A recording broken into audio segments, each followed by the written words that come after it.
welcome back everyone, and it's time to go balls deep into My Hero Academia. And oh my god, for those who don't read the manga, this is a sad day for you because My Hero Academia just shut out another banger. I just have one thing to say.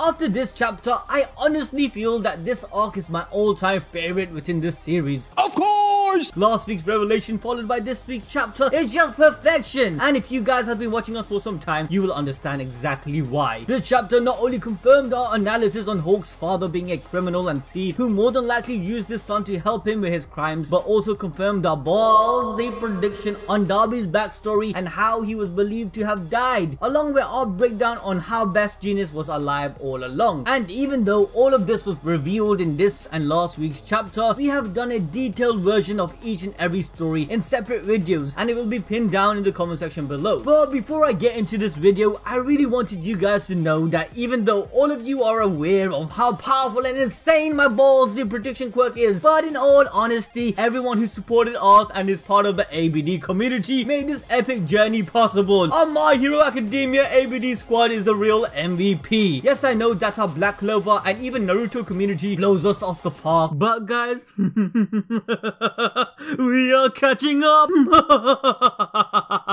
No, for real, so we love all of you guys. Black Clover, Naruto, My Hero Academia, Attack on Titan, and even now JJK. The ABD community is strong. Yes, only with all your love and support, we have been able to go balls deep with our analysis every week. So please continue to smash that like button. And if you want to support us even further, then please check out our merch store, which is in the description and comment section below. We are giving out 15% to everyone for the Black Friday sales. Yes guys, if you want to cop a shirt for 15% off, you can with the code BLACK15. You heard me. Only available for 1 week, so make sure you use it by then. But coming back to the topic, with this and last week's My Hero Academia chapter, I have to say it hit another level to Horikoshi's depiction of the sad truth about the reality when dealing with good and evil. We have constantly covered the topic of this moral dichotomy showcased by the heroes and villains, establishing how nothing is black or white, but how everything can be grey. With the recent release of the 2019 Joker movie delving into the mind of a mentally ill individual who became a full-fledged sociopathic criminal, we learnt that society and experience is more than often the cause of bringing out evil. It's not just a form of retaliation, but expression of those very feelings pushed onto them. And this is also related back to Dabi and the My Hero Academia series. Even though the heroes and leaders of society might intend to do good for the community as a whole, they indirectly cause harm, which ultimately breeds the very thing they fight against. This is why in life there is a constant cycle of good and evil. Maybe in some sort of way the world tries to balance itself out, preventing a utopia so the world can continuously grow. But regardless of the philosophical reasoning, the fact remains that everyone reaps what they sow. This brings us back to My Hero Academia chapter 291, illustrating everything aforementioned, with the revelation of Endeavour literally creating Dabi from the ashes of Touya without even knowing. Okay, so right off the bat we start this chapter off with Endeavour's flashback about Touya as a kid. We see Touya standing in front of the blue flames behind him. Endeavour says that the day was cold and dry when Touya had died in a fire. This tragic day happened at Shouto Hill where they used to train. The flames were as hot as 2000 degrees. It was so hot that there was no trace of a corpse left behind, as even his bones burnt. Yes guys, it's said that bones normally burn to ash around 1500 degrees. The only things which was left recovered from Touya was part of his lower jaw bone. This again aligns to what we previously knew about the scars on Dabi's body and face. Those injuries were pretty much confirmed to happen on that fateful night. We flip to the next page where we move further back in the flashback with Touya and Endeavour training. Endeavour notices that Toya's hair has started to turn white and he hasn't dyed it, but I'm pretty sure Touya was just starting to show his mother's side a bit more, so he started to lose colour in his hair. At this moment, it's likely that his body may have increased production in nitrogen. But during this moment in his flashback, Touya actually seemed joyful to train with his father. He makes jokes and he also seems very excited to learn Endeavour Endeavour's ultimate move, Prominence Burn, which is a foreshadowing to what Dabi is capable of. Either way, as a child, Touya's firepower was greater than Endeavour's, so this should be a piece of cake. Yes, even though he was lacking in ice, which meant that Touya still had to deal with the overheating effect of his quirk, Endeavour believed he could still raise Touya into a great hero. But this didn't really change Endeavour's wish for wanting a child that could deal with this flaw. Yes, he had desired for a child with equal parts fire and ice quirk, which his wife actually agreed to as she believed it would be good for her kids to have siblings. This is where his second born Fuyumi came into play, but she only had the ice quirk. Now you guys know what happened from then on, you know, Natsu was born, then Shouto, and Shouto was a big grand prize. But when Fuyumi was born in Endeavour's flashback, this is where we see a totally different side of Endeavour, as instead of being upset over his daughter only having ice quirk, he was fine with it. He had already seen the potential Touya had shown him and was ready to entrust his dreams onto him. So from this we know that something happened during this time that changed him into a more aggressive person. Maybe around this time All Might became number one and Endeavour's frustration just increased. But coming back to the flashback, we see Touya burning his wrist in an attempt to use the ultimate move, which could have been a sign that Endeavour was blinded even back then by his ambition. Endeavour wanted Touya to succeed so much that he forgot that he was just a child, and he went ahead with reckless and dangerous training to perfect the flames. The evidence to this is the next panel, where Endeavour is looking at a bridge between him and All Might, and Touya is the one walking across it. He is the one to cover the distance Endeavour had long desired himself to reach. Endeavour then blames his resentment, his jealousy, and his ugly heart for destroying Toya's life. Endeavour, being so blinded, didn't even see what was happening to his own son Touya. His change in hair color was also a huge indication of the changes Toya's body was going through. One thing is being overheated, and another thing is actually being burnt by your own quirk. Okay, so even though I briefly mentioned this in our last video, I think it's very important for you guys to understand how and why Dabi's flames are blue, as this highlights the fact that his quirk is indeed hotter than Endeavour, and we know this simply because of science. Yes, with my anime bullshit science degree, I shall be breaking this down for you, so pay attention. A hotter flame excites electrons to a higher potential energy level, where the energy of a visible light runs like the rainbow: red, orange, yellow, green, blue, indigo, and violet, where violet, indigo, and blue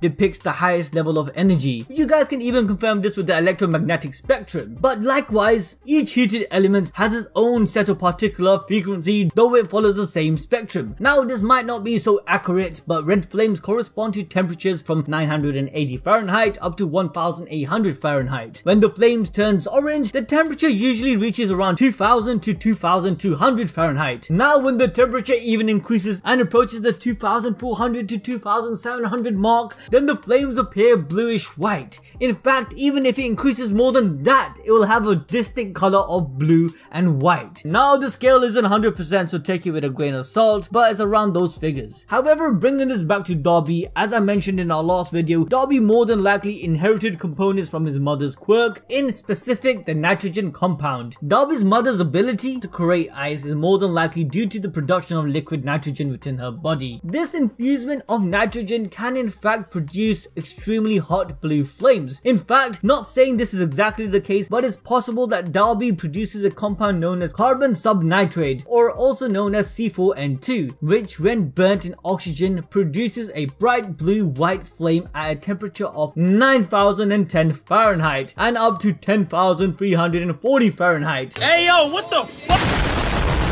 Now again, I ain't saying this is the temperature of Dabi's flames, but it's probably within the range of 2400 to 10,000 Fahrenheit if this is the case. But with that, another quick point I wanted to add was, if my theory about Dabi's flame is correct and is due to the release of nitrogen compound from his mother's quirk, then it's also possible for Shouto to produce blue flames as strong as Dabi's. Yes guys, wouldn't that be pretty mind-blowing, huh? Of course! Okay, so coming back to the chapter, Endeavour is in disbelief that Touya could be alive. He thinks it's a prank, and Dabi starts saying it's an unforgivable truth, and he was sad that Dabi was never invited to Endeavour's agency of fire quirk. Honestly though, the villains can't believe it either, as Compress says this is the first time he is hearing this, but they quickly forget about it and start to focus on waking Shigaraki up. Furthermore, Dabi begins to talk about how his DNA test results are about to be publicized. He got Endeavour's blood from the Nomu incident in chapter 185, and Dabi then continues to broadcast himself to the whole world. He starts to tell everyone about who the real Endeavour is. After burying Touya, Endeavour forced his wife to give birth to 3 more children. On the 4th try he succeeded and Shouto was born. You see guys, there's 2 parallels. From Endeavour's point of view and his flashback, it wasn't so bad, but from everyone else's, it was actually pretty harsh. But I'm going to delve into the perception later on in another video, so if you want that, make sure to smash the like button and comment down below that you want another video of us breaking down the relationship of Dabi and Endeavour and everything that's going on. But coming back to the chapter, Dabi goes on to publicize that even after Endeavour achieved his trophy son, he would beat him, and we do know this to be true from Shouto's own flashback. And as sad as that is, we then see shocked of everyone watching this broadcast. We even see Natsu and Fuyumi, and just imagine their reaction. Dabi continues to say how Endeavour doesn't have any respect or consideration for others. He only has his narrow self-righteous thought process. He then questions whether he even fits to be called the #1 hero or even a hero at all. In many ways, Dabi has lifted the curtains and shown the world how great the hero industry actually is. All of Endeavour's fans are enraged. They can't believe this. Even the kid who wanted Endeavour's autograph back in chapter 180 says that he isn't stupid and he won't believe this. He sees this as a lie. Dabi then continues to say that Endeavour isn't the only one, as the hero industry is rotten from the top. He then proceeds to show a video of Hawks killing Twice, as Twice is crying and running away from him. Dabi's propaganda can't be more of a masterpiece than it is, as Twice is screaming and crying to save his friends. On the screen, the text says, "Without any hesitation whatsoever, Hawks stabbed a villain with his feather blades as he was crying and running away right in front of me as I tried to protect him." Dabi then informs Endeavour that this is just a homecoming gift he prepared for him. He continues on the broadcast saying that Hawks did something very messed up in order to infiltrate the villains. He killed another hero, the #3 pro hero, Best Jeanist. He tries to paint Hawks as a villain by bringing up his past and his parents, who were also robbers and potentially murderers. That's why Hawks' name and backstory is kept from the public records. Dabi then continues on ranting that he cannot forgive the so-called heroes, stating that they are all unempathetic beings that deceive masses under the guise of justice, who are just really protecting themselves rather than the people, only in the job for selfish gains and status, and the people are just tools used to be protected and enable the facade of heroism. Following this, we get to see the stunned reaction of Endeavour, Deku, Shouto, and everyone else listening to Dabi's revelation. I mean, just look at them. This kid right here is shocked for words. My guy is like, no!